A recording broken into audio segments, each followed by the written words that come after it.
औज़ु बिल्लाहि मिनश्शैतानिर्रजीम बिस्मिल्लाहिर्रहमानिर्रहीम सुब्हान रब्बिका रब्बिल इज़्ज़ति अम्मा यसिफून व सलामुन अलल मुरसलीन वल्हम्दुलिल्लाहि रब्बिल आलमीन। So Allah Ta'ala की हमदो सना के बाद, dear aspirants, this is Asif Shahzad. So today our first lecture for the preparation of lecturer education and headmaster and headmistress. So dear aspirants, जैसे कि आप जानते हैं कि हमने हमारा जो फोर्थ चैप्टर है वो आज स्टार्ट कर रहे हैं, जो कि हमारा है एजुकेशनल रिसर्च कि एजुकेशन सेक्टर के अंदर जो रिसर्च है उसकी टाइप्स क्या है, उसका पर्पस क्या है, ठीक है। उसकी हमारे पास जो रिसर्च रिपोर्ट है वो क्या होती है, ये जितना भी रिसर्च का टास्क है एजुकेशन सेक्टर के अंदर इंशाल्लाह उसको डिटेल में डिस्कस करेंगे। आपको पता है कि हमने जो crux of education one liner है वो स्टार्ट की हुई है, जिसमें मैं डेली बेस पे आपको उसके जो यानी कि लेक्चर प्रोवाइड करता हूँ, और इसमें जो कुछ मिस्टेक पाई गई हैं उनको करेक्ट करके आपको बताना चाह रहा हूँ, ताकि आपके कंसेप्ट जो है ना वो अच्छे तरीके से क्लियर हो जाए, ठीक है।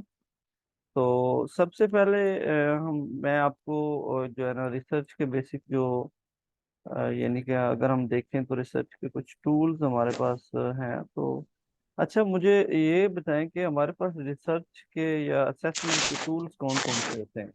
अगर हम रिसर्च करना चाह रहे हैं या असेसमेंट करना चाह रहे हैं तो उसके टूल्स कौन कौन से होते हैं, किसी स्टूडेंट के माइंड में कोई आइडिया हो इसके बारे में। Tools of research. जी, कोई बताना चाहे तो। हालांकि बंदे कम से कम आप क्लास में आते हैं, रिस्पॉन्स तो किया करें। आप तो बिल्कुल सुम बुकम जुम फाम लाओ जी उनकी तरह बैठ जाते हैं, जैसे कि आप क्लास में है ही नहीं है, ठीक है। तो ऐसे फिर क्लास में आने का कोई फायदा नहीं होता है। आप क्लास में आया करें और फिर रिस्पॉन्ड भी किया करें। अच्छा जी, हम क्वेश्चन नंबर वन जो है उसको देखते हैं। Investigation of problem bye scientific method is called research. यानी किसी भी प्रॉब्लम को आप साइंटिफिक तरीके से, साइंटिफिक मेथड से किसी भी प्रॉब्लम की आप इन्वेस्टिगेशन करते हैं, उसकी तशखीस करते हैं, तो वो क्या कहलाता है, रिसर्च कहलाता है। मतलब ये है कि आप किसी भी प्रॉब्लम को सॉल्व करते हैं साइंटिफिक मेथड के जरिए, साइंटिफिक तरीके से, तो वो क्या कहलाता है, वो आपका रिसर्च कहलाता है, ठीक है। तो सेकंड एमसीक्यूज हम देखते हैं जी। सेकंड नंबर पे हमारे पास है systematic investigation to find solution of the problem, ठीक है।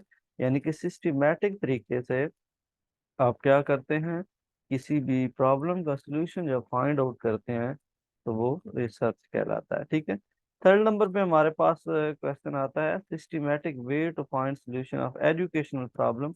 अगर एजुकेशनल प्रॉब्लम को आप सिस्टमैटिक तरीके से सॉल्व करना चाहते हैं, तो सॉल्व करते हैं, तो वो क्या कहलाता है, तो वो आपकी एजुकेशनल रिसर्च कहलाती है। क्योंकि आप एजुकेशन से रिलेट करने वाले जितने भी प्रॉब्लम होते हैं उन सब प्रॉब्लम को साइंटिफिक तरीके से, सिस्टमैटिक तरीके से उनका सलूशन निकालते हैं।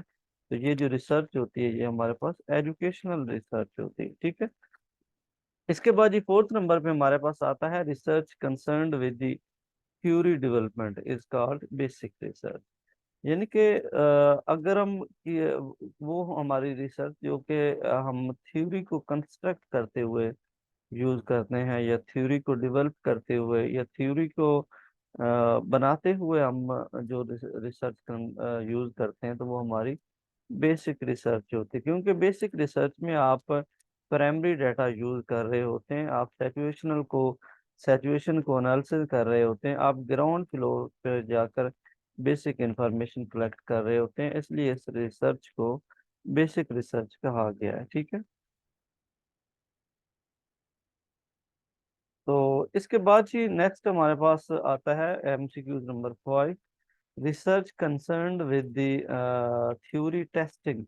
यानी कि जब आप थ्योरी डेवलपमेंट कर रहे हो तो वो आपकी बेसिक रिसर्च होती है। क्योंकि आप ग्राउंड फ्लोर पे सोशल इन्वायरमेंट में, सोशल सेटिंग में जाकर रिसर्च करते हैं, तो वो आपकी बेसिक रिसर्च होती है जब आप फील्ड के अंदर मौजूद होते हैं, ठीक है। तो उसके बाद ये हमारे पास आती है research concern with theory testing.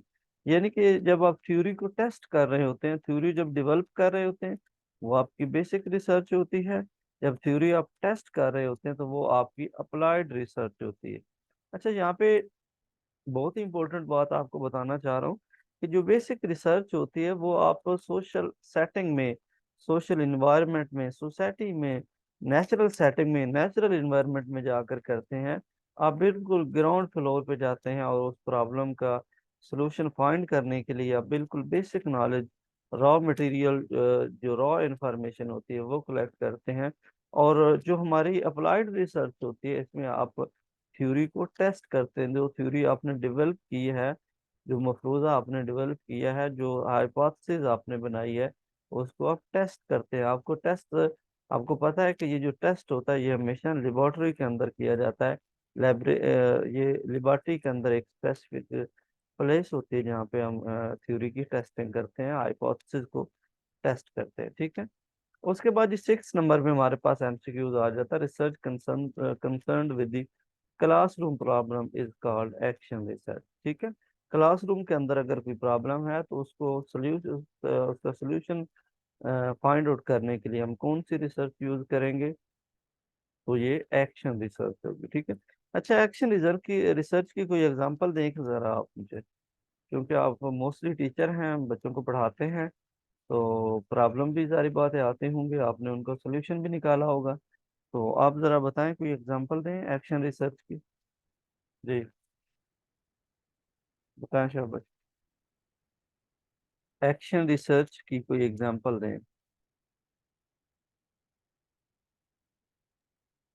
Sir ये तो प्रॉब्लम के रिलेटेड ही है ना, कि किस तरह का प्रॉब्लम है। अगर किसी का बच्चे का कोई अम, वैसे डिसिप्लिनरी प्रॉब्लम है तो उसको उस हवाले से उसका सलूशन होगा। अगर कोई स्टडीज के हवाले से है तो उसको उस हवाले से होगा उसका।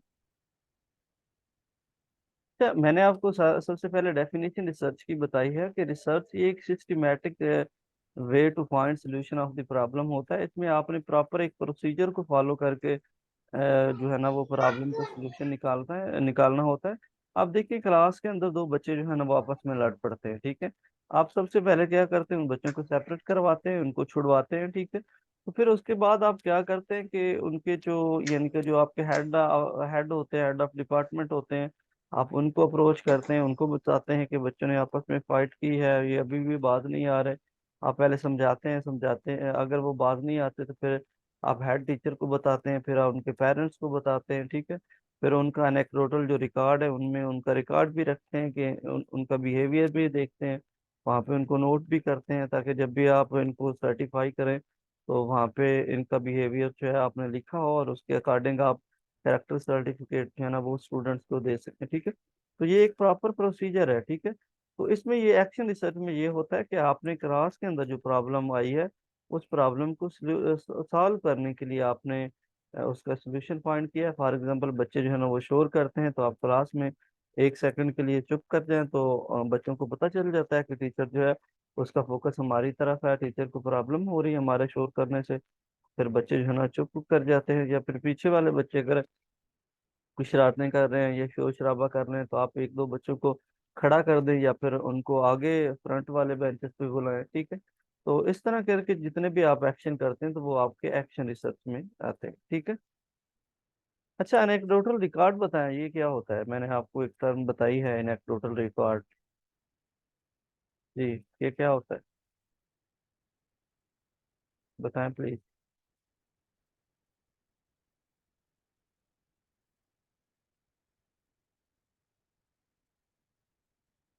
बताएं क्या इशू है भाई, बता दें जो भी इशू है।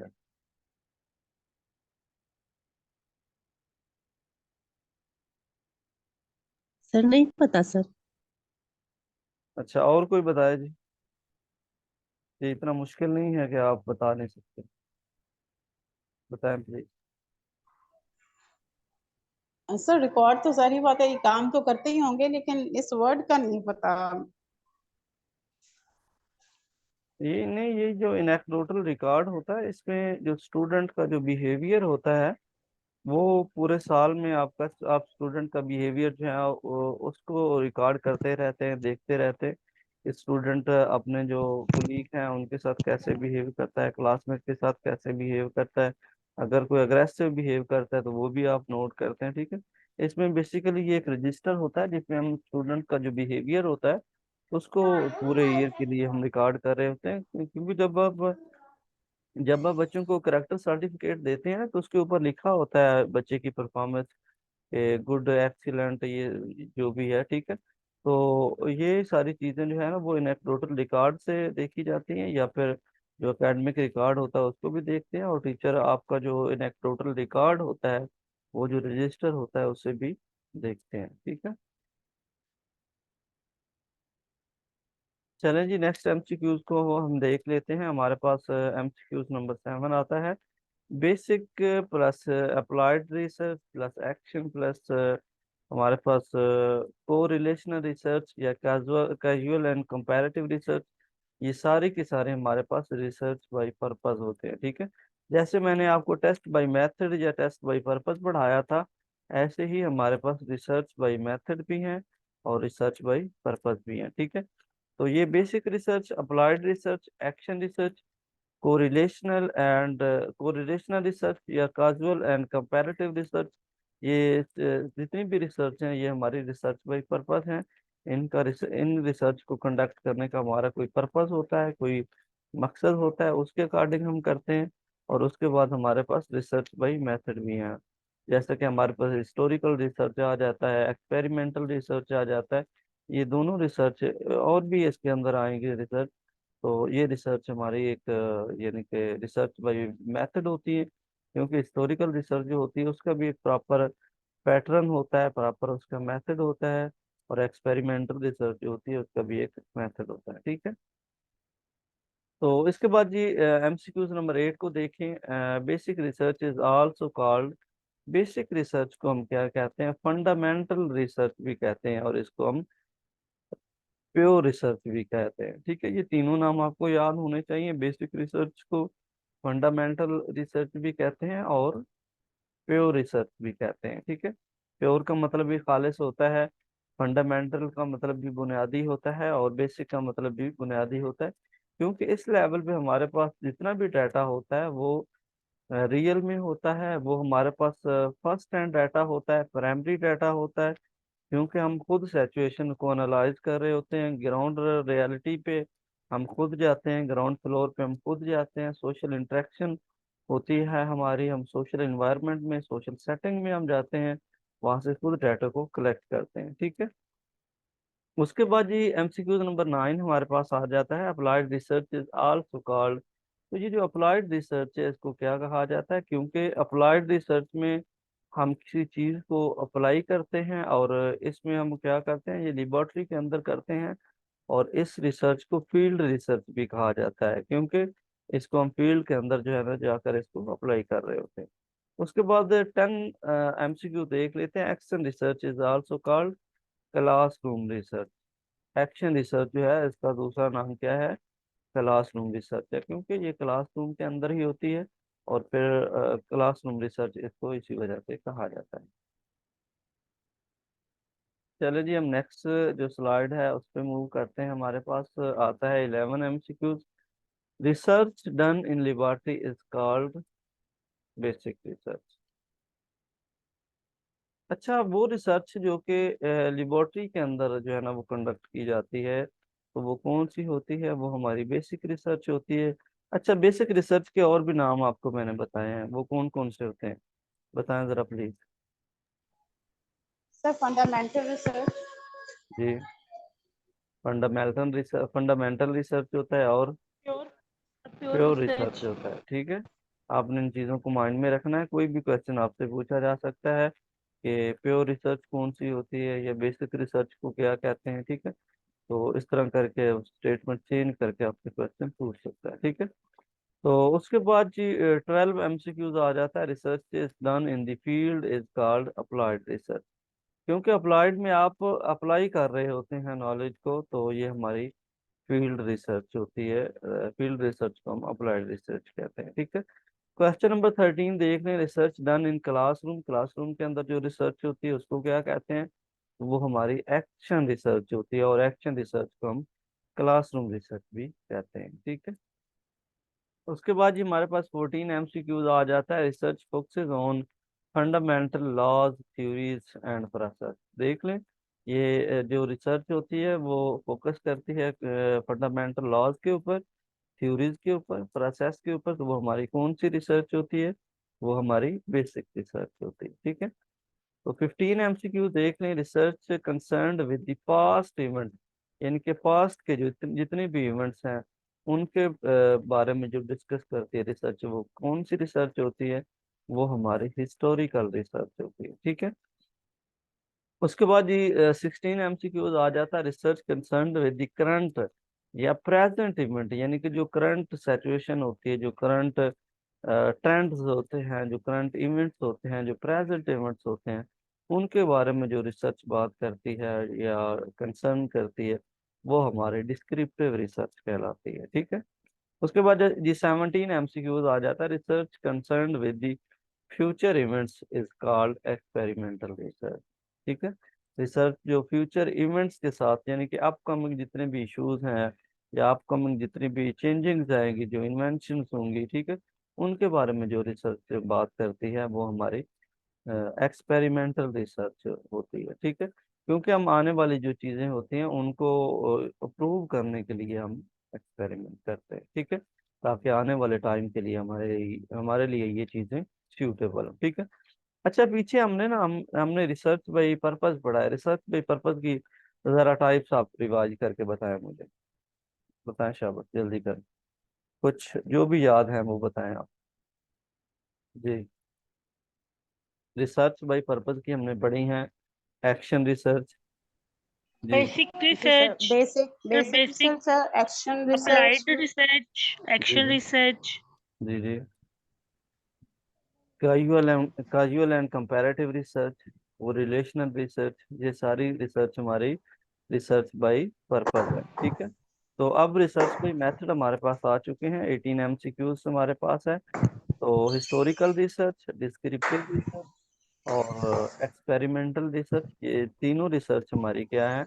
रिसर्च बाय मेथड है, ठीक है। तो इसके बाद जी नेक्स्ट हम देखते हैं 19 MCQs। Criticism is done in which research, यानी कि कौन सी ऐसी रिसर्च है जिसके अंदर जो है ना वो क्रिटिसिज्म किया जाता है? बताएं जरा प्लीज। क्रिटिसिज्म कौन सी ऐसी रिसर्च है जिसके अंदर क्रिटिसाइज किया जाता है? हिस्टोरिकल रिसर्च, जी, हिस्टोरिकल रिसर्च। अच्छा, कैसे हम क्रिटिसाइज कर सकते हिस्टोरिकल। हैं? आप मुझे बताएं जरा, ये आपके माइंड को थोड़ा एक्सप्लोर करना मैं चाह सर रहा हूँ। जैसे हिस्टोरिकल रिसर्च में पास्ट, सर जैसे जैसे देखिए ना पास्ट इवेंट्स इसमें डिफाइन किए जाते हैं ना हिस्टोरिकल रिसर्च में। जैसे 1857 के हो गए हालात, वाकयात।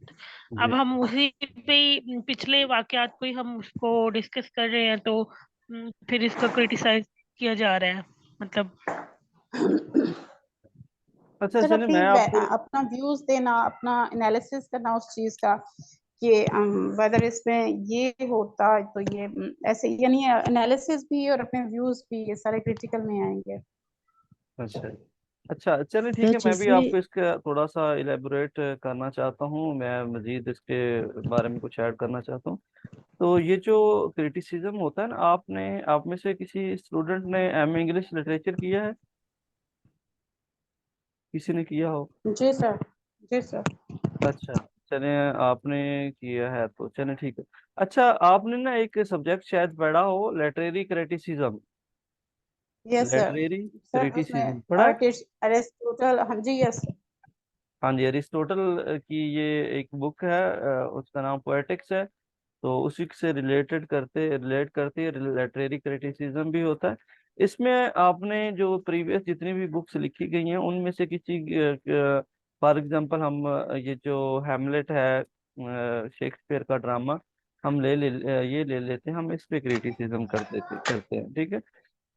तो हम कहते हैं कि ये जो शेक्सपियर ने लैंग्वेज यूज की है इसको ऐसे नहीं करना चाहिए, इसको ऐसे करना चाहिए, इसको इसने जो टूल यूज किया है इसको फलां नहीं करना चाहिए, इसको ऐसे नहीं करना चाहिए। यानी हम अपनी ओपिनियन उसके बारे में देते हैं, हम अपना परसेप्शन उसके बारे में देते हैं। तो ये क्रिटिसिज्म होता है। क्रिटिसिज्म की दो टाइप्स होती हैं। ये इंटरनल क्रिटिसिज्म भी होता है और एक्सटर्नल क्रिटिसिज्म होता है। ये क्वेश्चन आपसे पूछा जा चुका है प्रीवियस पीपीएससी के एग्जाम में। तो यानी कि कौन सी ऐसी रिसर्च है जिसके अंदर इंटरनल और एक्सटर्नल क्रिटिसिज्म पाया जाता है, तो वो हमारी हिस्टोरिकल रिसर्च है। कुछ लोग एक्सपेरिमेंटल रिसर्च या डिस्क्रिप्टिव रिसर्च लगा कर आ जाते हैं, तो इसमें आपने मिक्सअप नहीं करना है, ठीक है।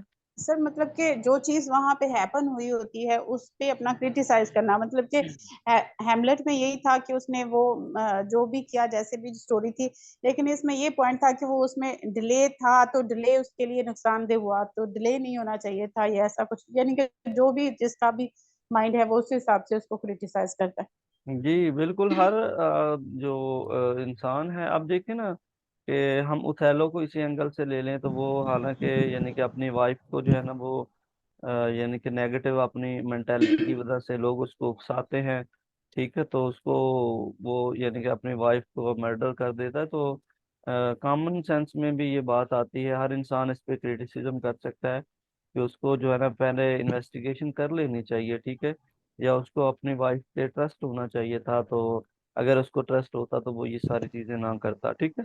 तो ये सारी चीज़ें जो है ना वो इसमें देखी जाती हैं। क्रिटिसिज्म में आप अगले बंदे के साथ एग्री भी कर सकते हैं और उसके साथ डिसएग्री भी कर सकते हैं, ये डिसएग्री। आपकी अपनी परसेप्शन है, ठीक है। जस्ट। चले जी, हम चलते हैं नेक्स्ट। हमारा जो एमसीक्यूज आता है 20, उसको देख लेते हैं। Type of criticism used in analysed in terms of. तो यानी कि हमारे पास क्रिटिसिज्म की टाइप्स कितनी होती हैं, तो ये दो होती हैं, इंटरनल क्रिटिसिज्म और एक्सटर्नल क्रिटिसिज्म, ठीक है। सर ये इंटरनल और एक्सटर्नल कैसे हैं, ये प्लीज डिफाइन कर अच्छा, दीजिए थोड़ा सा। इंटरनल में आपने जो यानी कि कंटेक्स्ट आपने पढ़ा है, जो टेक्स्ट आप पढ़ना चाह रहे हैं, तो वो जो बुक है या जो इशू है उसके इंटरनली आपने उसकी जो वैलिडिटी है उसको आपने टारगेट करना है, ठीक है।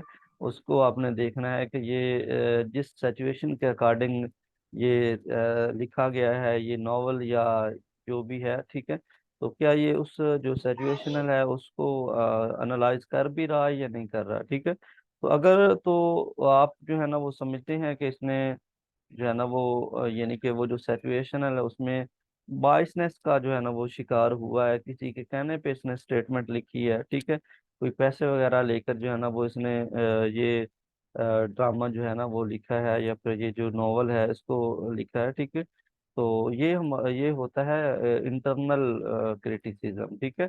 यानी कि बेसिकली जब एक राइटर लिख रहा होता है एक ड्रामा या एक नॉवल लिख रहा होता है, तो वो बेसिकली क्या होता है, उसकी अपनी जो फीलिंग्स होती हैं उनकी डिपिक्शन कर रहा होता है, उनको रिप्रेजेंट कर रहा होता है वहाँ पे, ठीक है। तो अगर आपको फील होता है कि इसने जनाब किसी जो है ना वो बंदे से पैसे लेकर जो है ना वो इस तरह की बातें लिखी हैं, तो वो आपका इंटरनल क्रिटिसिज्म होता है, ठीक है। यानी कि जो रिक्वायरमेंट है उसको उसने फिलफिल नहीं किया होता, जो नॉर्म्स होती हैं, जो स्टैंडर्ड्स होते हैं उसको फिलफिल नहीं किया होता, लेकिन वो बाइस होता है, यानी कि वो अपनी जो रियलिटी है वहाँ पे वो डिपिक्शन नहीं करता, रियलिटी बयान नहीं करता, ठीक है। तो जो एक्सटर्नल क्रिटिसिज्म है उसमें ये होता है कि उसने जो लैंग्वेज यूज की है या जो कंटेंट उसने यूज किया है वो इमोरल किस्म का है, वो अच्छा नहीं है, उससे लोगों की जो परसेप्शन है वो उनको अच्छे से अंडरस्टैंडिंग नहीं होती, तो ये एक्सटर्नल क्रिटिसिज्म होता है, ठीक है। ये आगे लिखा हुआ भी है, आपको मजीद समझ आ जाएगी इसके, जस्ट मिनट।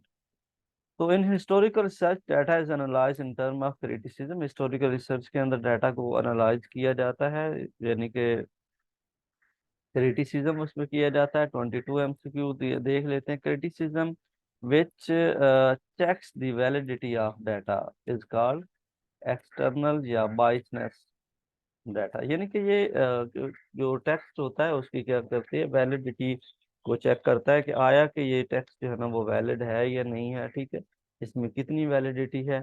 ये हमारा एक्सटर्नल क्रिटिसिज्म होता है, इसको बाइसनेस भी कहते हैं, ठीक है। और 23 पे हमारे पास आता है criticism which checks the reliability of data, ठीक है।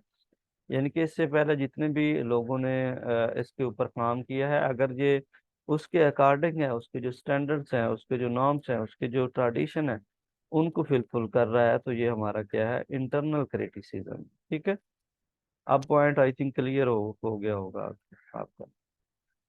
तो इसके बाद जी 24 MCQs हमारे पास आता है। Data is collected by primary and secondary sources resources is called, यानी कि कौन सी ऐसी रिसर्च है जिसमें प्राइमरी और सेकेंडरी सोर्सेज से डाटा कलेक्ट किया जाता है, तो वो हमारी हिस्टोरिकल रिसर्च है। ठीक है, तो 25 MCQs आ जाता है। Eyewitness accounts of event by actual observer. ये तीनों जो है ना वो की पॉइंट, इनमें से कोई भी पूछा जा सकता है। आई विटनेस पूछा जा सकता है, अकाउंट ऑफ इवेंट्स पूछा जा सकता है, बाई एक्चुअल ऑब्जर्वर पूछा जा सकता है। तो यानी कि आई विटनेस जो होता है, जो डाटा ऑब्जर्व कलेक्ट कर रहा होता है, वो भी प्राइमरी सोर्सेज होते हैं। जो अकाउंट्स ऑफ इवेंट होता है, यानी कि उस इवेंट्स के ऊपर मौजूद होता है, वो भी हमारा प्राइमरी रिसोर्सेज होता है। जो एक्चुअल ऑब्जर्वर होता है, जो सिचुएशन को खुद ऑब्जर्व कर रहा होता है, वो भी हमारा प्राइमरी रिसोर्सेज होता है। ठीक है, उसके बाद जी 26 MCQ देखते हैं। Account of event not actually observer by the reporter, यानी कि वो डायरेक्टली ऑब्जर्व नहीं कर रहा होता है, तो वो कौन सी रिसर्च, वो कौन सी हमारे पास सोर्सेज होते हैं, वो हमारे पास सेकेंडरी रिसोर्सेज होते हैं। ठीक है, उसके बाद ही नेक्स्ट MCQ 27 आ जाता है। Group not receive treatment in experimental research is called control group, यानी कि वो ग्रुप जो कि हम एक्सपेरिमेंटल रिसर्च के जरिए उसके ऊपर कंट्रोल नहीं कर सकते, तो उसको क्या कहा जाता है, यानी कि उसको हम ट्रीटमेंट नहीं कर सकते, उसको हम कंट्रोल ग्रुप कहते हैं। ठीक है, ग्रुप नॉट रिसीव ट्रीटमेंट, यानी कि उसको हम जो है ना वो कंट्रोल नहीं कर सकते, उसको क्या कहा जाता है, तो उसको कंट्रोल ग्रुप कहा जाता है। उसके बाद 28 आ जाता है। ग्रुप रिसीव ट्रीटमेंट, यानी जिसको हम कंट्रोल कर सकते हैं इन एक्सपेरिमेंटल रिसर्च, उसको क्या कहा जाता है, उसको एक्सपेरिमेंटल रिसर्च कहा जाता है। ठीक है, उसके बाद 29 MCQs आ जाता है। Control group and experimental group are use, ये क्वेश्चन भी मोस्ट रिपीटेड है, ये भी पूछा गया है कि कंट्रोल ग्रुप और एक्सपेरिमेंटल ग्रुप जो है वो कौन सी रिसर्च के अंदर यूज होते हैं, तो लोग जो है इसको लगा देते हैं डिस्क्रिप्टिव रिसर्च या फिर हिस्टोरिकल रिसर्च, हालांकि ये हमारे पास एक्सपेरिमेंटल रिसर्च के अंदर इंक्लूड होते हैं। ठीक है, तो उसके बाद ही लास्ट हमारा जो MCQs है उसको हम देख लेते हैं। Group are randomly formed in experimental research, यानी कि वो कौन सा ग्रुप होता है जिसको रैंडमली जो है ना वो फॉर्म किया जाता है, रैंडमली कंटिन्यूसली ग्रुप को बनाया जाता है, तो वो हमारे पास एक्सपेरिमेंटल रिसर्च होती है। ठीक है, तो आज के लिए जी 30 MCQs काफ़ी हैं, क्योंकि इससे पहले मैं लेक्चर एक ले चुका हूँ, तो अब इतनी ही कैपेसिटी है मेरी भी। तो कोई क्वेश्चन है तो पूछ लें, अदरवाइज फिर हम सेशन को एंड करते हैं।